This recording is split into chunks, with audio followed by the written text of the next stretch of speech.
काठमाडौँमा जारी आदेशले दिल्लीमा प्रचण्डको मोदीसँग भेट बिथुलेको माओवादी नेताको ठम्ब्याई वडा अध्यक्षलाई घोक्र्याएर पोखरीमा चोबल्ने डिएसपीलाई कारबाही हुन्छ कि हुँदैन भट्टराईको भनाई। कमैया मुक्तिका लागि रोजगारीको अवसर सृजना गर्नुपर्दछ प्रधानमन्त्री देउबाको भनाई। अमेरिकी क्रिकेटरले नेपाली फ्यानलाई खराब भनेपछि सन्दीपको आपत्ति। राप्रपा प्रवक्ता शाहीको पहलमा जुम्लामा 33 केबी प्रसारण लाइन पुग्दै काठमाडौँबाट हनी ट्र्यापमा संलग्न आरोपमा श्रीमान श्रीमती सहित 3 जना पक्राउ। वडाबाट हुने काममा महानगरमा प्राप्त सहयोग हुन्छ। एकै दिन 457 जनामा कोरोना संक्रमण, थप 1 जनाको मृत्यु।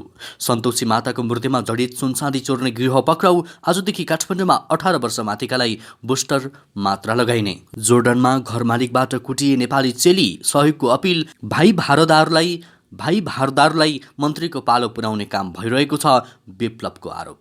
गर्मीले कहालिँदै विश्व, बेलायतमा राष्ट्रिय सङ्कटकाल घोषणा। नेपाल वायु सेवा, नेपाली विमानहरू काठमाडौँ बाहिर बास बस्न सुरु। अब हवायात्रामा के फरक पर्छ त? देशभर 60% रोपाई सम्पन्न र भिरकुटी मण्डपमा भएको आगलागीको छानबिन हुन्छ, गृहमन्त्रीको भनाई लगायतका आज दिनभरका केही प्रमुख खबरहरू आजको यस भिडियोमा। आदरणीय दर्शकवृन्द नमस्कार। इन्फो खबर मिडियाको समाचार बुलेटिनमा तपाईलाई हार्दिक स्वागत छ। आज पनि केही चर्चामा रहेका महत्त्वपूर्ण समाचारको साथमा म सन्तोष कठायत उपस्थित भइसकेको छु। पुरा समाचार अत्यन्तै धेरै महत्त्वपूर्ण भएकाले अन्तिमसम्म हेर्नुहोला र हाम्रो मेहनतको लागि समाचारमा एउटा लाइक अवश्य गर्नुहोला। पलपलको न्युज अपडेटका लागि हामीसँगै जोडिनुहोला। हामी दिनौँ ताजा र भरपर्दो समाचारको साथमा उपस्थित हुने गर्दछौँ। यति बेला हाम्रो समाचारलाई कुन ठाउँबाट हेर्दै हुनुहुन्छ तलको कमेन्ट बक्समा जानकारी गराउनुहोला। पहिलो पटक हेर्दै हुनुहुन्छ भने फर्स्ट टाइम लेखेर कमेन्टमा जानकारी गराउनुहोला र रेगुलर हेर्नुहुन्छ भने रेगुलर लेखी तलको कमेन्ट बक्समा जानकारी गराउनुहोला। सुझाव सल्लाह अनि प्रतिक्रिया भए पनि तलको कमेन्ट बक्समै जानकारी गराउनुहोला। दर्शकवृन्द अब खबर विस्तारमा। काठमाडौँको नक्साल नागपोखरी स्थित सन्तोषी माताको मूर्तिमा जडित सुनचाँदीको गरगहना चोरी गर्ने गिरोहलाई प्रहरीले पक्राउ गरेको छ। जिल्ला प्रहरी परिसर काठमाडौँले सोमबार पत्रकार सम्मेलन गर्दै असार 23 गते राति 1 बजेको समयमा सन्तोषी माताको मन्दिरको ताल्चा फोडी चोरी गरेको सूचनाका आधारमा अनुसन्धान गर्दा परिसर तथा प्रहरी वृत्त माली गाउँबाट संयुक्त रूपमा खटिएको प्रहरी टोलीले 3 जनालाई पक्राउ गरेको जनाएको छ। घटनाबारे जानकारी पाउने बित्तिकै मन्दिरमा पुगी अनुसन्धानका लागि विविध विधि प्रविधिहरूको प्रयोग गरी घटनामा संलग्न अभियुक्तको पहिचान एवं चोरी भएका गरगहना सहितको खोजी कार्य सुरु गरिएको र मूर्तिमा जडित सुनचाँदीको गरगहना लगायतका सामग्री सहित नियन्त्रणमा लिएको परिसरका एसपी दिनेश राज मैनालीले जानकारी दिएका छन्। त्यसैगरी अब बालेन्द्र शाहको प्रसङ्ग। काठमाडौँ महानगरका प्रमुख बालेन्द्र शाहले वडा स्तरीय निरीक्षण अवलोकनलाई निरन्तरता दिने भएका छन्। यस क्रममा सोमबार वडा नम्बर 1 का विभिन्न स्थानमा पुगेका छन्। भ्रमण अवलोकनका क्रममा वडा अध्यक्ष भरतलाल तन्डुकार, वडा सदस्यसहित स्थानीयहरूको सहभागिता रहेको थियो। कमल पोखरीबाट सुरु भएको निरीक्षण भगवान बहाल वडा कार्यालयसँगैको ढुङ्गेधारा र नन्दी केशर बहाल नन्दी माध्यमिक विद्यालय नारायण चौर नागपोखरी हात्तीसार पुगेर सकिएको थियो। त्यस क्रममा पोखरी तथा ढुङ्गेधाराको अवस्था र सुधार, बहालमा रहेको करुणामयको प्रतिस्थापित मूर्ति, विद्यालयमा शौचालय बगैँचाको दिगो व्यवस्थापन लगायतका विषयमा कुराकानी भएको थियो। भगवान बहालमा रहेको करुणामयको मूर्ति हटाएर भेटाएपछि प्रतिस्थापित गरिएको हो। प्रतिस्थापन गर्नुअघि मूर्तिलाई छाउनी स्थित सङ्ग्रहालयमा राखिएको थियो। यसैगरी वडा कार्यालय भवनका लागि नन्दीकेशर बहाल पुनर्निर्माण गरेर माथिल्लो तला प्रयोग गर्न सकिने सम्भावनाका विषयमा पनि छलफल भएको थियो। त्यसैगरी अब हनी ट्र्यापको प्रसङ्ग। प्रहरीले काठमाडौँबाट हनी ट्र्यापमा संलग्न आरोपमा 3 जनालाई पक्राउ गरेको छ। सिन्धुली कमलामाई नगरपालिका 6 घरवै बौद्ध बस्दै आएकी 31 वर्षीय कल्पना बस्नेत, 31 वर्षीय कृष्णहरि खड्का र वडा नम्बर 4 घरवै बालकोट बस्दै आएका 28 वर्षीय सञ्जय कार्कीलाई पक्राउ गरेको काठमाडौँ उपत्यका अपराध अनुसन्धान कार्यालयका प्रवक्ता प्रहरी उपरीक्षक कृष्ण प्रसाद कोइरालाले जानकारी दिएका छन्। पक्राउ पर्नेमा बस्नेत र कार्की श्रीमान श्रीमती हुन्। उनीहरूले पीडितलाई सामाजिक सञ्जाल प्रयोग गरी सम्पर्क गर्ने गरेको र पछि ती व्यक्तिहरूलाई प्रत्यक्ष भेटी झुट्टा मुद्दा लगाइदिन्छु भन्ने गरेको प्रहरी उपरीक्षक कोइरालाले बताएका छन्। त्यसैगरी अब अर्को समाचार। जोर्डन पुगेकी एक नेपाली चेलीले त्यहीको घरमा घरेलु कामदारको रूपमा काम गरिरहेकी छन्। घर मालिकले चाहिँ ती चेलीमाथि अत्याचार गरिरहेका छन्। लमजुङ घर भएकी राममाया विकको अवस्था दयनीय र कारुणिक छ। राममायाले पठाएको भिडियो फुटेजले नै उनको अहिलेको दुरावस्था प्रष्ट पार्छ। राममायाको याचना छ जसरी भए पनि नेपाल फर्किन पाऊँ। लमजुङकी राममाया 9 महिना अघि रोजगारीका लागि जोर्डन पुगिन्। उनले अहिले घर मालिकको यातनामा परेको गुनासो गरिरहेका छन्। न्युज 24 टेलिभिजनको 24 हेल्प डेस्कमा राममायाले भाइबर मार्फत पठाएको 1 मिनेट 32 सेकेन्डको भिडियोमा उनले रोएरै आफूले भोगेको पीडा पोखेकी छन्। घरेलु कामदारका लागि जोर्डन पुगेकी राममायाले घर मालिकले कुटेर काममा लगाउने गरेको गुनासो गरेकी छन्। त्यसैगरी अब अर्को समाचार। मौसम सामान्य हुन्थ्यो भने यति बेला असार साउनको झरीसँगै काठमाडौँमा तापमान वात्तै घटेको हुनुपर्थ्यो। तर हावापानीका दृष्टिले सधैँ सन्तुलित हुनुपर्ने काठमाडौँ उपत्यकामा उखरमाउलो गर्मी छ। जल तथा मौसम विज्ञान विभागले आइतबार 32.3 डिग्री रेकर्ड गर्यो। नेपाल मात्र होइन, यति बेला विश्व नै अस्वाभाविक गर्मीको चपेटामा छ। विश्वका कैयौँ राष्ट्र अहिले गर्मीको चपेटामा पर्दा जङ्गलमा लागेको डढेलो नियन्त्रण बाहिर जान थालेको छ। डढेलो नियन्त्रण लिन हजारौँको सङ्ख्यामा अग्नि नियन्त्रण हेलिकप्टर र उद्धारकर्मीहरू अहोरात्र खटिए पनि आगो नियन्त्रणमा लिन हम्मे परेको छ। त्यहाँ गर्मीकै कारण 250 बढीले ज्यान गुमाइसकेका छन्। गर्मीकै कारण जनजीवन अस्तव्यस्त बनेपछि बेलायतमा राष्ट्रिय सङ्कटकाल घोषणा गरिएको छ। बेलायतमा विभिन्न सहरमा तापक्रम 41 डिग्रीभन्दा माथि पुग्ने भन्दै नागरिकलाई सचेत हुन आह्वान गरिएको छ। युरोपमा गर्मीको लहर बढेसँगै भूमध्य सागरमा भयावह डढेलो फैलिएको छ, जुन नियन्त्रण बाहिर गएको हो। त्यसैगरी अब अर्को प्रसङ्ग। काठमाडौँ महानगरका मेयर बालेन शाह यति बेला सडक खाली बनाउने अभियानमा तीव्र रूपमा लागेका छन्।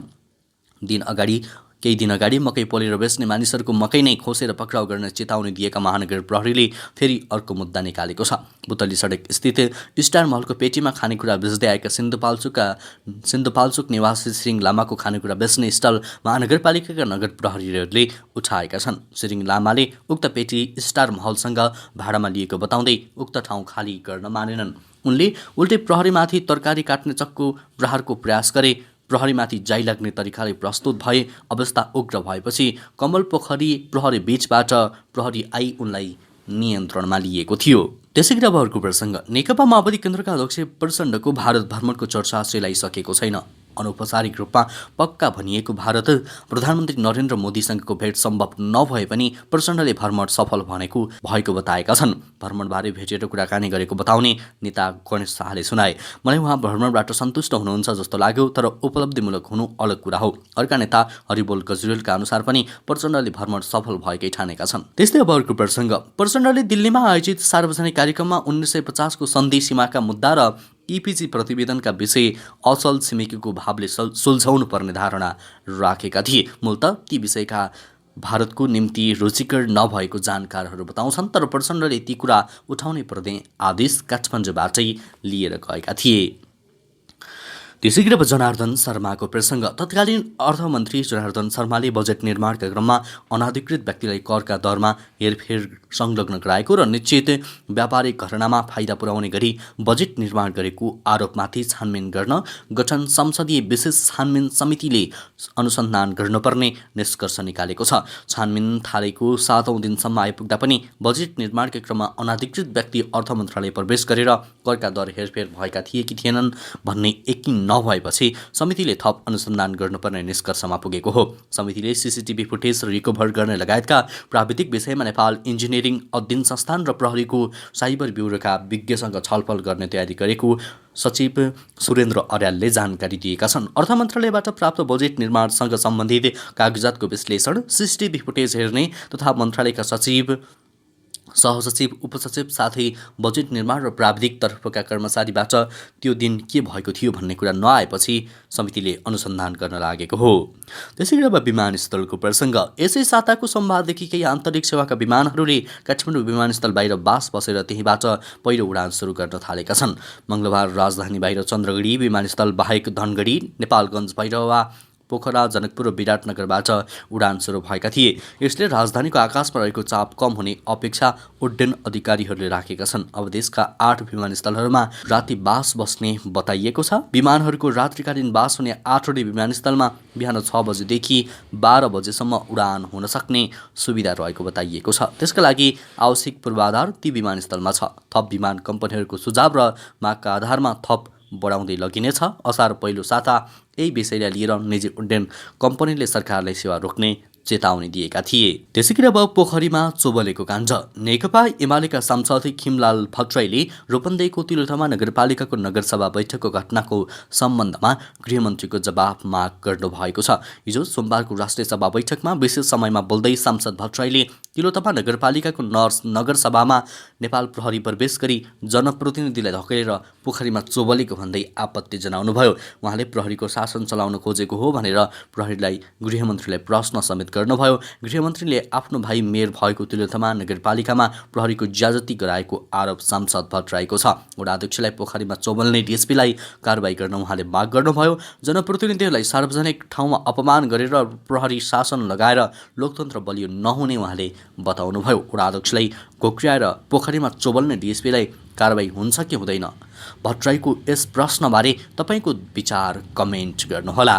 त्यस्तै अब ज्ञानेन्द्र शाहीको प्रसङ्ग। राष्ट्रिय प्रजातन्त्र पार्टीका प्रवक्ता ज्ञानेन्द्र शाहीको पहलमा जुम्लामा 33 केबीको प्रसारण लाइन पुग्ने भएको छ। रिपोर्टर्स क्लब नेपालमा पत्रकार सम्मेलन गर्दै शाहीले जुम्लामा 33 केबी प्रसारण लाइन ठेक्का खोलेकोमा सरकारले धन्यवाद दिएका हुन्।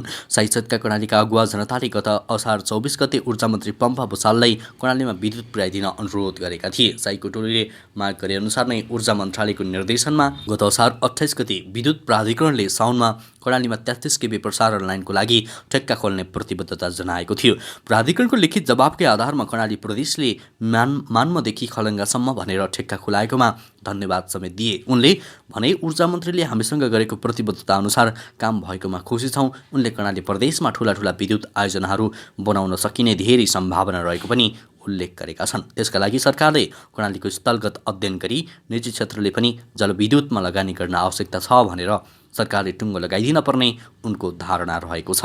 त्यसैगरी अब खेल समाचार। आइसिसी विश्वकप लिग 2 अन्तर्गत नेपाल, स्कटल्यान्ड र नामिबियाको त्रिकोणात्मक सिरिज आइतबार सकियो। स्कटल्यान्डमा भएको सिरिजमा नेपालले खेलेका 4 खेलमध्ये 3 खेलमा पराजय भोग्यो। खेलमा अमेरिकी पत्रकार पिटर डेला पेनाले कमेन्टेटरको भूमिका निर्वाह गरेका थिए। आइतबार स्कटल्यान्ड विरुद्ध खराब प्रदर्शन गरेको नेपालको खेलमा पिटरले गरेको टिप्पणीलाई लिएर केही नेपाली समर्थकले असन्तुष्टि पनि जनाए। कतिपयले उनलाई नेपाली क्रिकेटको बारेमा नकारात्मक टिप्पणी गर्न भन्दै सामाजिक सञ्जालमा सन्देश समेत पठाए। ती सन्देश मध्येमा एउटा पिटरले आइतबार ट्विटरमा पोस्ट गरेका थिए। त्यसमा अमेरिकाका क्रिकेटर अली खानले आपत्तिजनक प्रतिक्रिया दिएका थिए। उनले नेपाली क्रिकेट फ्यान अहिलेसम्मकै सबैभन्दा खराब भनेर प्रतिक्रिया दिएका थिए। त्यसैगरी अब कोरोना बढेको प्रसङ्ग। देशभर पछिल्लो 24 घण्टामा थप 457 जनामा कोरोना भाइरसको सङ्क्रमण पुष्टि भएको छ। पछिल्लो 24 घण्टामा 4651 जनाको नमुना परीक्षण गरिएको थियो। 2341 जनाको पिसिआर र 2310 जनाको एन्टिजेन विधिबाट गरिएको परीक्षणमा 457 जनामा सङ्क्रमण पुष्टि भएको स्वास्थ्य मन्त्रालयले जनाएको छ। सोमबार 48 जना सङ्क्रमित सङ्क्रमणबाट मुक्त भएका छन्। देशभर 1776 जना सक्रिय सङ्क्रमित रहेका छन्। त्यस्तै 24 घण्टामा कोरोनाका कारण 1 जनाको मृत्यु भएको पनि मन्त्रालयले जनाएको छ। त्यस्तै अब अर्को प्रसङ्ग। नेपाल कम्युनिस्ट पार्टीका महासचिव नेत्रविक्रम चन्दले मन्त्री बन्ने रोलक्रम राणाकालको झैँ भाइभारदारहरू राखेर भइरहेको बताउनुभयो। सोमबार काठमाडौँमा एक अनलाइन पत्रिकाको उद्घाटन गर्दै महासचिव चन्दले अहिलेका सरकारले पालैपालो मन्त्री हुने, कुम्ल्याउने, लुट्ने, खाने, देशको सम्पत्ति उडाउने र जनतालाई दुःख दिने जस्ता गतिविधिहरू मात्रै गरेको आरोप लगाउनुभयो। महासचिव चन्दले नेपालका संसदवादी पार्टीहरूलाई विदेशी साम्राज्यवादीका एजेन्टहरू भएको पनि आरोप लगाउनुभयो। उहाँले अहिलेको सरकार 3 महिनामा मन्त्री फेर्ने, देशको ढुकुटी उडाउने, देशलाई बेरुजुमा लगाउने, देशलाई व्यापार घाटामा डुबाउने, देशको अर्थतन्त्रलाई तहस नहस पार्ने, खाने, पैसा लुकाउने, कुम्ल्याउने, तर जनप्रतिनिधि जनताप्रति कुनै पनि उत्तरदायी काम नगर्ने गरेको आरोप लगाउनुभयो। इतिहासमै पहिलो पटक नेपालको स्वाधीनता र सार्वभौमिकता खतरामा रहेको बताउनुभयो। उहाँले सुगौली सन्धि र दिल्ली सम्झौता भन्दा पनि खतरनाक बनेर एमसिसी र एसपिपीहरू नेपालमा आइलागेको दाबी समेत गर्नुभएको छ।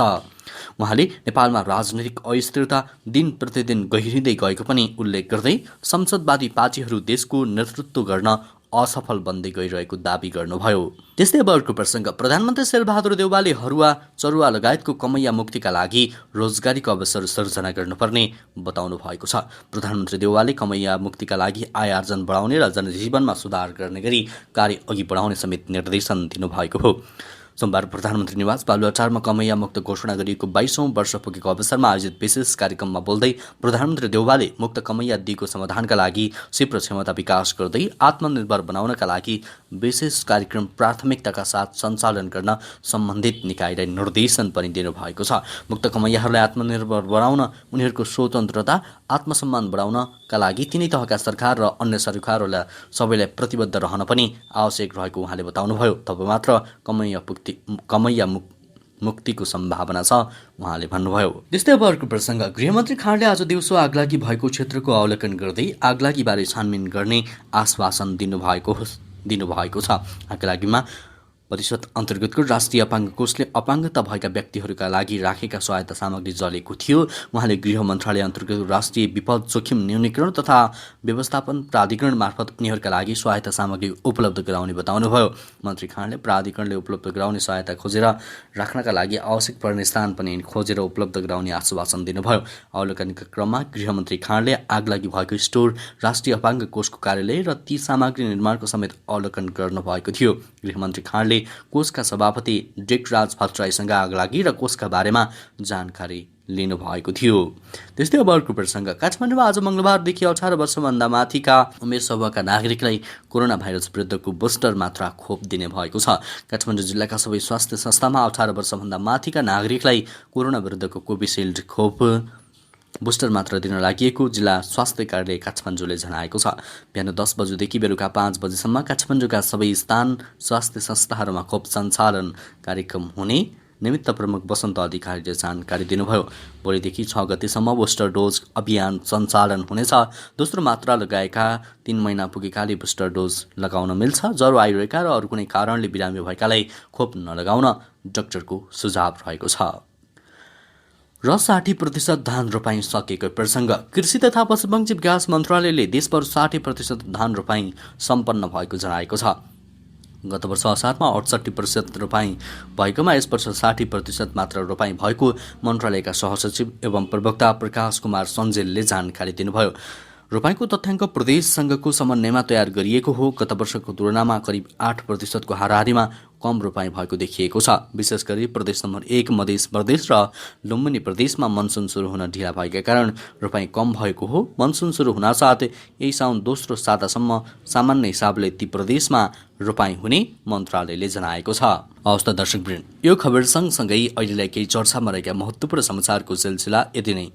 हरेक दिन बिहानै ताजा र सत्य समाचारको लागि हामीलाई सब्सक्राइब गर्नुहोला। पलपलको न्युज अपडेट लिएर हामी निरन्तर उपस्थित हुनेछौँ। तबसम्मका लागि समाचार कक्षका सम्पूर्ण सहकर्मीसहित म पनि बिदा हुन्छु। तपाईँको बाँकी पल शुभ अनि उत्कृष्ट बनोस्।